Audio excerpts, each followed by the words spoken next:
Karena sangat hobi seseorang untuk berkurban, dia tidak lagi ingat utang. Kalau utang dengan manusia, dalam istilah fikih dikatakan aning Adam, itu harus laka izin. Mutajak merantau pih, walau merantau wajib. Haji tidak boleh. Maksiat apabila tidak izin daripada orang yang memberi utang kepada kita. Jadi utang perlu ditinjau sudah jatuh tempo ataupun belum.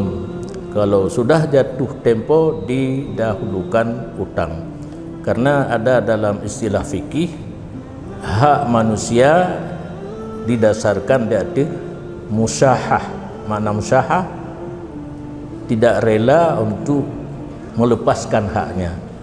Bahasa Aceh mengkriat-kriat. Untuk orang fikir makna kekiban yang pah. Hak anak Adam mengkriat-kriat, hak Allah Ta'ala memaaf-maaf. Jadi berat bersangkut dengan manusia daripada bersangkut dengan Allah. Jadi langkah baiknya menyona harta, na utang, kajatuh tempo bayar utang dulu, karena itu wajib. Sedangkan kurban hukumnya sunat. Demikian.